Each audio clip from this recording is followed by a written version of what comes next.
out your library is kind of like having hundreds of tiny little breakups. Some of them your friends have been telling you to let go for years. Some of them you really didn't see coming. Some of them have pros and cons lists attached and you're still indecisive but you think probably it's not a good idea. And some of them are fond farewells but you're really not for me. And just like real breakups, while initially all of them are a little bit painful, we hope that it's paving the way for brighter days. All this to say, I culled my library by 1/3 and I regret nothing.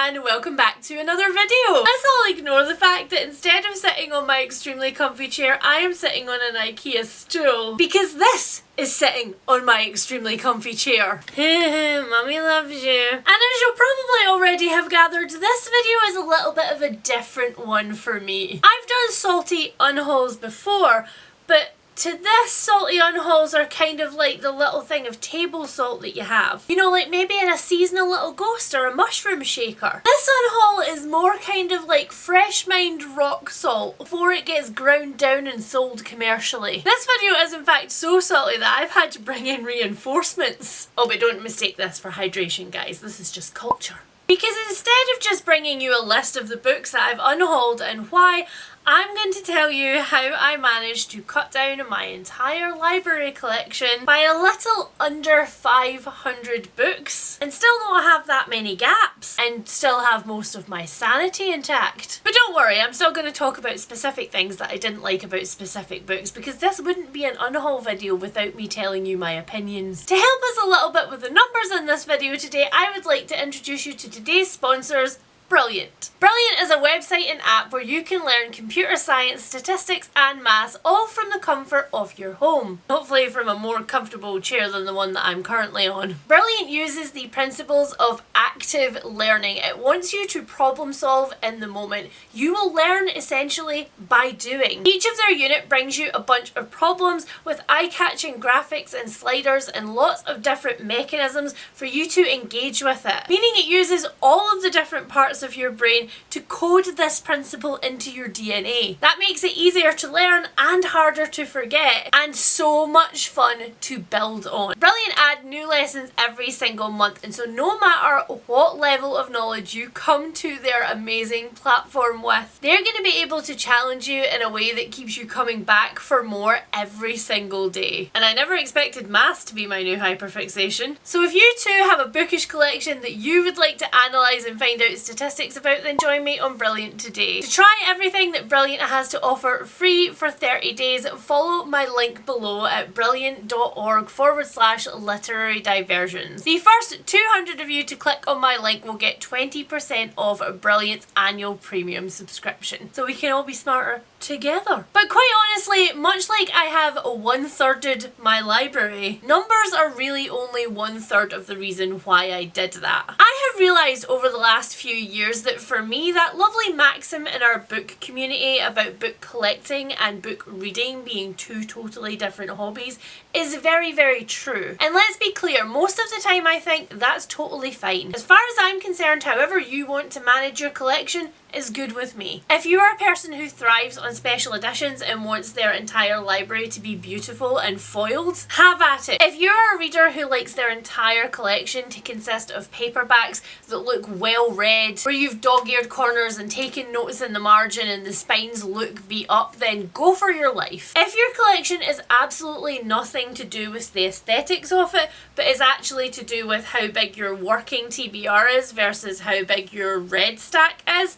that's fine. And this is a point that I really want to heavily emphasise going into this video, because I do feel like, I really do feel like there's just a little bit smidgen too much judgment out there for how people manage their libraries. And I really think that with the rise of BookTok, which is a platform which is kind of like redoing a lot of the booktube trends that we saw over the years, that is going to be a discourse which is going to become more prevalent again. That entire discourse about how you you can only make booktube videos if you have a beautiful, aesthetically pleasing background, or how much legitimacy the number of books that you own lends to you and your reputation in the community. And I'm not gonna lie, I was tired of that conversation the first time it came around, and I'm tired of it now. The longer that I spend time on booktube, and I started this in 2014, guys, the longer I spend on booktube, the less interested I am in having conversations about numbers, about how ridiculous it is that one person might want to have 3 times the amount of unread books as they have read books. I could not be less invested or interested if I tried. Don't get me wrong, I absolutely love watching unhaul videos, I love watching library organisation videos, I love watching hauls. I love watching people talk in depth about the ways that they manage their collections. But how all of those lovely people manage their collections is never going to inform how I feel about mine. I don't and have never thought that it is healthy to look at bookish trends, or to look at what's popular this 6 months, or I guess more to the point, to look at what's unpopular in this 6 months and take it as a comment on your own behaviour or your own belonging in a community, or at the very worst as an instruction manual on how you should behave. So with that tea and opinion thoroughly out of the way, I'm gonna do me in a far less suggesting and interesting way than that sentence might have implied, and I'm gonna tell you why my collection went through such a vicious cull. And my friend, when I say I was vicious, your girl was brutal. No crack was unturned, no cranny was not investigated. Every double stacked shelf was undouble stacked. Even the things that I had kept for nostalgia purposes got thoroughly ransacked. And I feel so light and free. So little did the Leanne of early 2023 think that by creating a bookish bingo board challenge, and then later on by creating a bookish reading spreadsheet, that I was going to find myself here where I am now. As I have said on multiple occasions, the whole purpose of my bingo board was to kind of spur me forward to do a bunch of different things. Here it is, just in case you're new and you haven't seen it before. This bingo board was supposed to get me to dig into my backlist, to look at Kindle books and audiobooks that had just been sitting there gathering dust. It was supposed to inspire me in its original iteration to pick up books that I might otherwise have overlooked, to finish series, and ultimately to read as many of my 2023 purchases as I possibly could. And I think you all know what I'm gonna say here, and that was that when I created that doomed square, I had absolutely no idea how difficult it was going to be to read that higher percentage of my 2023 purchases, because I had really no reference as to how many books I bought in a year and any year previously, or how many of those books actually got read. And once again, just to reiterate, this is not a comment on how many books you purchase and keep in your library unread at any one time.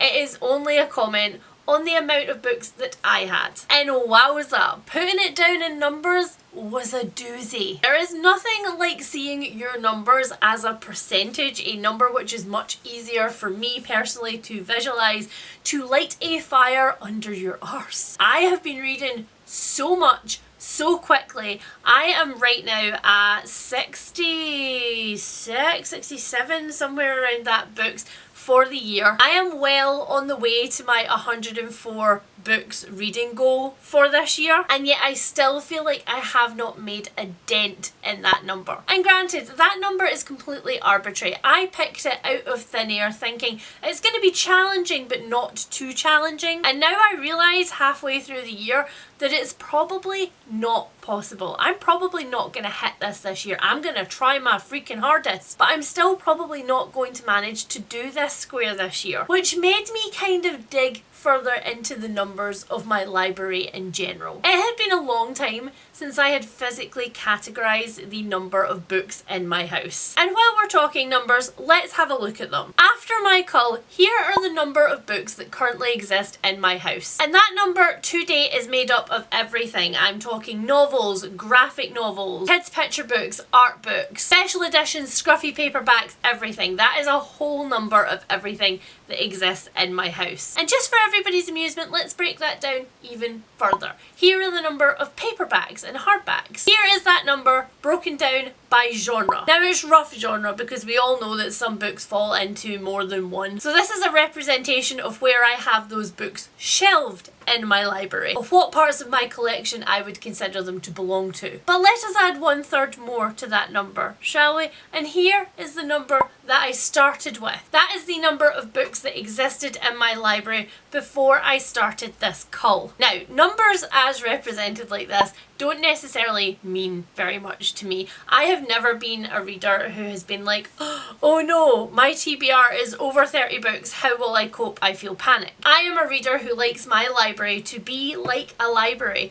I want it to have books in it that I have read and loved, but I also want it to have infinite possibilities for any mood that might strike me. And like any other booktuber or bookstagrammer or book talker, I am somebody who also keeps up with recent releases from the authors that I love, with most anticipated releases, and I want a lot of my collection to consist of those new books that I am desperately excited about. But that was kind of my wake-up point, because I realised when I was looking at all of the numbers from my bingo board, and then later on when I created my series tracker and I was looking at all of the hundreds of series which were listed on there, which I had started or read most of and abandoned, or was putting off the last book off for some fictional rainy day in the future, that was kind of the problem. I was not looking at my library and thinking, it is filled with possibilities. I was looking at my library and going, amazing book, okay book, alright book, probably won't read it again. Oh, that's from one of my favourite authors, but it wasn't as good as the other ones, I'll just keep it because it's part of the collection. Oh, that one's a special edition, it didn't really excite me that much, but I should probably keep it because it is a special edition. And I did not enjoy it. I did not enjoy having a long, hard look at my shelves because there were so many books on there that were just okay. I've talked quite a lot this year about trying to find more 5-star books. In fact, in my best books of 2023 video, I showed you guys all of the books I had read so far this year and how many of them were either just okay or were ugh. And some of those books were just languishing on my shelves because I realised in both that video and my series tracker video that something in the way that I am picking books has to shift. I am far too often starting a book and thinking, oh yeah, this book is just okay. I'm 200 pages through it, I guess I should just continue to the end. Oh well, 3 stars. And if I look back at my reading, not just for this year, but also for the last 2 years or so, while there have been so many highs, while I have found so many favourites, and I have also DNF'd a huge chunk or just not liked some books, there is an alarmingly sizable chunk in the middle of books that are just okay. And the more I looked at that phenomenon, the more I looked at those numbers, the more angry I got. Because realistically, without getting into any kind of existential crises here, I have a finite amount of time in the day to read books. I have a finite amount of time in a year to read books, and I don't want more than 1/3 of those books to just be 3 stars. I realised in that moment that looking back on some of those books, I would rather, in the moment where I realised that this book was probably just 3 stars, that I was either forcing myself to pick it up or that I was just coasting through it but that I wasn't really engaged, that I would rather have in that moment decided to DNF it and added it to a massive DNF pile than I would finish it. Because the time that I spent reading that last 150 pages, I could have been reading another book from my library which could have been a 5-star, which would have had potential to become my next favourite book. And so here's where we start talking specifics. Specifically, what was my process and criteria for getting rid of the books in my library? And specifically, which books did you get rid of? The first thing that I did was I went through every single shelf, every single one of them, and I pulled off every book that I had not read. I may indeed be an ADHD chaos gremlin, but one of the things that my little neurospicy brain hates more than anything else is my books not being on the bookshelves. But nevertheless, I persevered, for it was for a good cause. I pulled every single one of the books that I had not read off of my shelves, and I left on the shelves the books that I had read. And I did 2 things. I separated them into absolute favourite books and books that I just read. Books that I had just experienced, but was probably never, ever, ever going to read again. And those books I put in a massive secondary pile. A secondary pile to leave my library. And curiously enough, the first thing that I did was cull my favourite books collection, because arguably that ended up then being the smallest thing that I had on my shelves. So for example, I had the last book in the Daevabad trilogy in hardback and the other two in paperback, and I was never going to collect the rest of the hardbacks,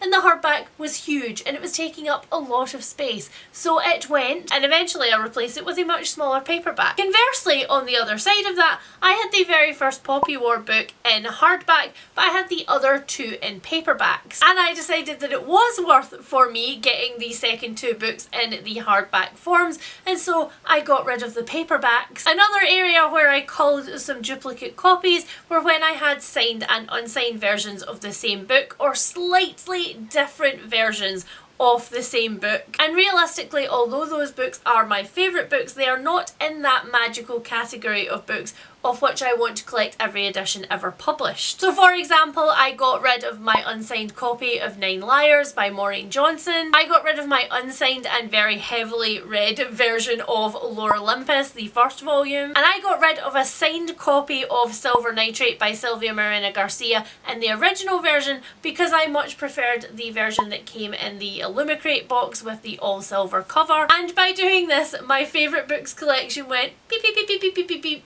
quite quickly. Now, I have been unhauling books, and by that I don't mean getting rid of just one book here or there, but getting rid of big piles of books all at the one time for a couple of years now. And mostly it was as a way to cleanse my collection of books that I absolutely hated, and not so much obviously to cleanse them of books that I really liked or thought that maybe I would read again, which is why we're in this situation. But there were occasions in that where I had got rid of favourite books or books that I had loved before, and I can honestly say that the only books that I ever have actually deeply regretted getting rid of was my original Farseer trilogy and my original copies of the Live Ship Traders books. Now, I know I could find those books again with the original covers pretty easily if I wanted to, but that set was like my set, you know? The set that I originally read from. I got rid of them when I started collecting the new Jackie Morris illustrated editions, which is like now my entire top shelf of my fantasy bookcase. And those are honestly the only books I have ever got rid of that I thought, I wish I'd kept them. And while occasionally it niggles at my back brain, it doesn't do it that often. Like, my world has continued to turn despite the fact that I don't have my original editions of the Farseer books. So after I had gone through all of my favourite books, I then turned my attention to all of the other read books that were on my shelf. What I've realised in this process is that I want my collection to reflect both the things that I'm really excited for, the things that I'm dying to read, and the things that I have read and have loved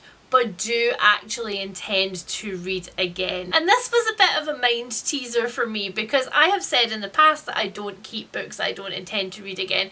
But realistically, when I looked at the collection that I had kept, I realised that there were far more of them that fell into that category than I had initially realised. And that was kind of depressing. It was kind of depressing realising that a lot of my shelf space was held by books that I was just like, ugh.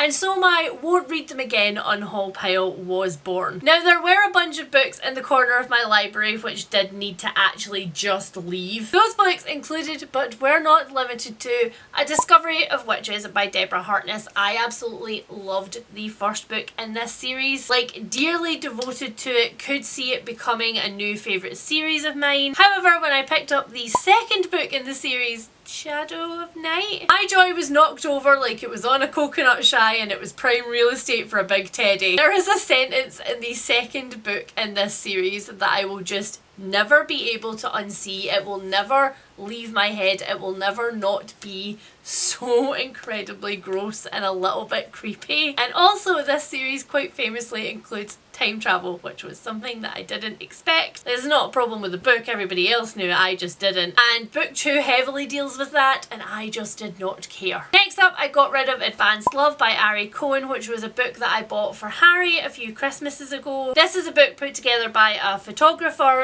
who went around and interviewed a lot of couples who had been together for many, many, many years, or who had just got together very later in life, and we absolutely hated it. The pictures were beautiful, but the actual interviews that were done for the biographies just to us completely missed the point of what the collection was supposed to be about. I don't know if it was just a case that their interviews had been edited so heavily, the inflection and the humanity in their voice was just not coming across in the interviews, but it was all just a bit weird. And I got rid of a few other little art books along with that, like Notes from Your Therapist, which is a collection of these cute little notes that have been put together from a therapist on Instagram and were published in a collection. But I had quite a few of these kind of quirky books that I had read once and was just never ever going to revisit, that were just kind of littered across my collection. And a lot of them are actually really bulky or really weird shapes, and so they actually take up a lot of physical space, so I really heavily cut down on those also. And for the same reason, I also got rid of a lot of graphic novels, because single issues mount up really fast, and I had a bunch of single issues that I was just never going to revisit. One of them, as an example, is Bingo Love. The premise of this was so lovely.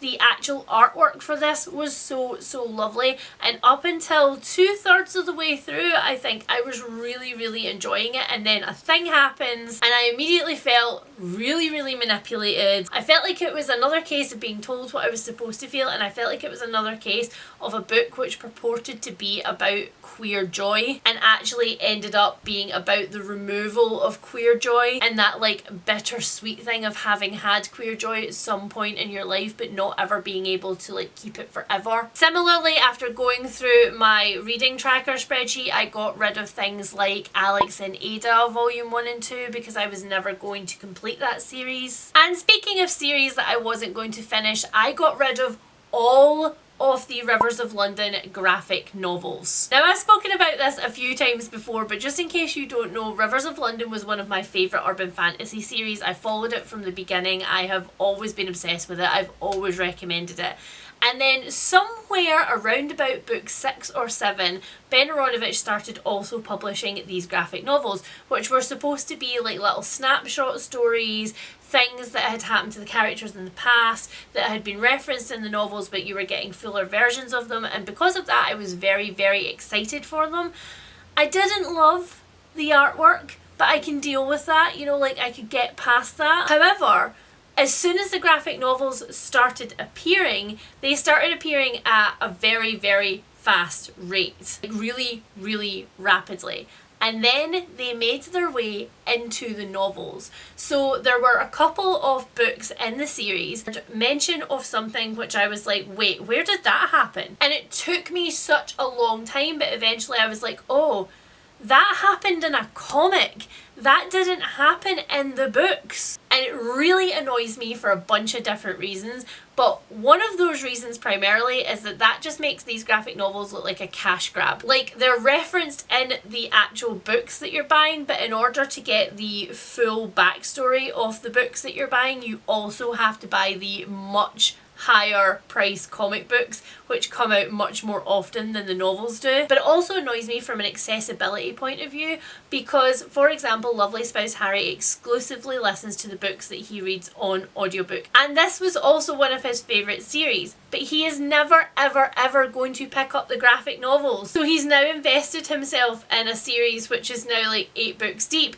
in which he can only enjoy maybe 3/4 of the content of. That and a plot progression point in one of the most recent books has made me decide that I am done. So not only are the graphic novels gone, but the novellas which came after book 6, I think, and also all of the books that have been published after book 6 are all gone from my collection. I still love the first 6 books in this series and I will read them again, but I'm not going to be reading any further. I'm just going to keep them in a little capsule of nostalgia. Similarly, I got rid of a few books that fall into the very specific category of authors that I have previously loved and who may actually make up the bulk of some parts of my collection, but who have brought out a new series and I have not loved that new series. A really good example of this is Mask of Mirrors, which which is the first book in the Rook and Rose series, I think, by M.A. Carrick, which is actually a writing team, one half of which is Marie Brennan.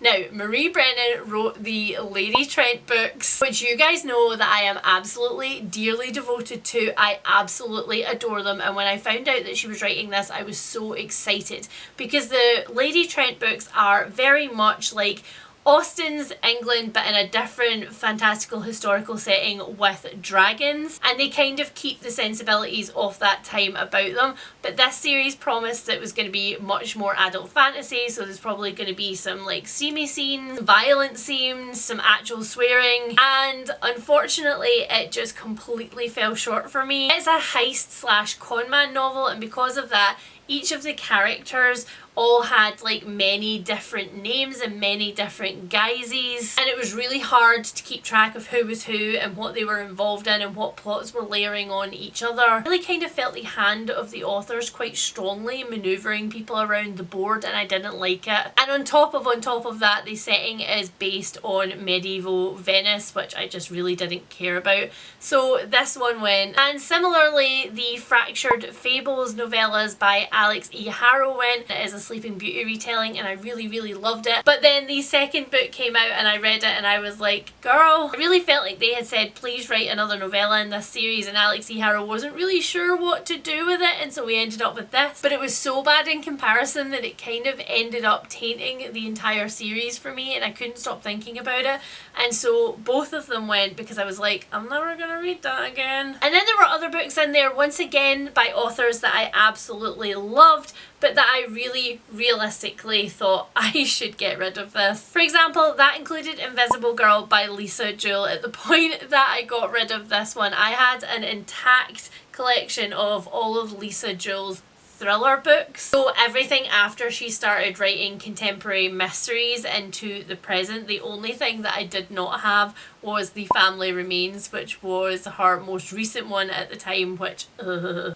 less said of that one the better. But unlike every other Lisa Jewell book that I had read, Invisible Girl just didn't catch my interest in any way. The main characters consisted of a really weird cast that didn't really feel like her traditional flavour of characters, and then one of the points of view is also an incel, which from a sort of like, I guess, academic lens was interesting to read about, but as somebody just wanting to be in a fictional character's head, I did not enjoy that at all. And also, I know, knock you down with a feather, I think I finally reached the limit on Ruth Ware. I haven't actually picked up her last two books, and I don't really have any compulsion to. Ruth Ware used to be like my candy floss for the brain thriller author. Like, once I'd finished them, I didn't feel much need to think about them again. But because I'd previously loved them so much and they had brought me a lot of joy at one point or another, I was holding on to them. So I have culled down my collection quite a lot, and a couple of the ones that I've got rid of, for example, are In a Dark Dark Wood, which is the very first Ruth Ware book that I ever read. It's taken me a long time to realise that I'm just never going back to it. Another one that I specifically remember is like The Turn of the Key. So yeah, books that fell into that category also went. I also got rid of collections of books that I had from a time where when I read one thing from an author, I would quite often then go on and buy quite a few books of their backlist. There are times that this has paid off for me, like for example with Lisa Jewell, but there are many times in my life where that practice has massively bitten me in the butt. Where possible, I try only to buy one book at a time from an author, unless it ends up being something along the lines of Red Rising, where I'm 3 books deep and I'm absolutely in love, and so I have to have the rest of the series to hand immediately. So an example of this is Aidan Thomas. I had Aidan Thomas's entire backlist after sampling Cemetery Boys, and beyond those first sort of couple of really edited and curated chapters which exist at the start of every book. Like, the first couple of chapters are what are likely to sell a person standing in a bookshop, and so they are paid like very careful attention by editors. So there's that whole thing where it's like, well, if you really want to sample the tone of a book, check page 50, not page 2. And those first couple of edited chapters didn't feel like the rest of the chapters in the book to me, and so I got rid of all of Aidan Thomas's backlist, and that further cemented my stop doing this please Leanne. And that also applies to authors who I had tried quite a few books from and just kept coming back to be punched in the face again. You all know what I'm gonna say, right? Grady Hendrix. And similarly, I got rid of the first books in a few very, very popular fantasy series because I was like, ugh, I have tried these and I really, really didn't like them, but everybody likes these series so much. What's wrong with me? Why don't I like them? And that's just one of those life lessons that not everything is for you. So I ended up getting rid of The Ruin of Kings by Jen Lyons and also Jade City by Fonda Lee because they're just not for me, and that's okay. So yeah, that kind of sums all my categories up. By the time that I was finished doing all of that and I was making all of my unhaul piles, I then had to rebuild my library from scratch. None of these books, literally none of these books, apart from my horror collection, which is still in my living room, and my like witchy stuff and my Greek myth, which is still in my hallway, nothing in here is even vaguely in the same place that it was before. And there are almost no double stacked books other than the bottom row, which has like double stacked old comics, university books that I just hold on to because they're nostalgic, series that I've got that are nostalgic for like the old days of urban fantasy but I don't want to face up. And in fact there are so many holes in my library now that I have actually ended up facing up one of those stacks. Those multicoloured spines that you can see over there behind the chair stealing cat, those are my Anita Blake books, which I said in my book tour that I would probably never ever have on display ever again, but I had a gap and I had nothing to put in it, and so those books are temporarily fronted up again. And a previous version of me would have absolutely hated that. A previous version of me would have been like, look at how many books you've got fronted up, look at how many gaps you've got, you don't have enough books, there aren't enough books in your library. What if one day you lose access to the ability to get new books and these are all the books that you're ever going to have? But without employing any particular kind of math, there are more than enough unread books in this library to do me for a very long time, even supposing I don't buy a book for a couple of years. Which kind of brings me on to the last point of this video, which is what am I going to do with my book buying going forward? Well, the reason that I have employed my series tracker, the reason that I have my bingo board is so that I could more carefully assess what I was doing when it was coming to new books. The reason that I created them was so that I could look at trends in my own reading and decide what I wanted to do about them. Quite honestly, I still don't entirely know what I want to do about them. Because when I look at the list of books that I have bought this year, which is something that I'm tracking on my reading spreadsheet, a lot of them are books that I have read and I have adored. I don't know what this massive unhaul means for my future book buying because I don't intend on not hauling books. I don't intend on not buying new things. But that doesn't necessarily mean that I shouldn't change the way that I do buy the things that make me happy. And I guess what I'm really hoping is that by the end of this year, when I have more data, when I have an entire 12 months to look at, I can maybe try and glean something from those statistics. But for right now, I have unhauled 1/3 of my library and there's not a single book looking around me that I regret. I feel like my library is once again filled with shelves of possibilities. Every single book that I look at makes me excited.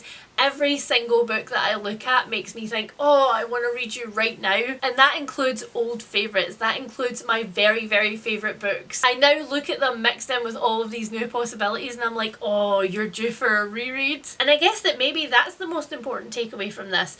Getting rid of those books has made me happy, and it doesn't necessarily have to be any deeper than that. But yeah, there we go, that's the end of my unhaul journey. Well, I guess it's not. I mean, it's the end of this unhaul journey. It's not the end of all of my unhaul journeys because I will continue to unhaul books. And in fact, I think that this process has taught me to be more ruthless with unhauling books, so maybe you'll get more unhauls in the future. If you've got this far through the video, then leave me the little trash can emoji down in the comments. Not that I threw any books in the trash this time around. They were all either sold, they went to friends and family, or they went to charity. But you know, metaphorically in my head, they are all in a great big trash can somewhere. Please let me know down below how you manage your book collections. How often do you unhaul? Do you unhaul per book, or do you wait till you do what I do and you go through with a big scythe and you cut loads off the shelves? And what does your unhauling make you do with your book buying? If you would like to analyse your bookish statistics, then please don't forget to check out Brilliant using my link link down below. You get to try out everything that Brilliant does for free for 30 days,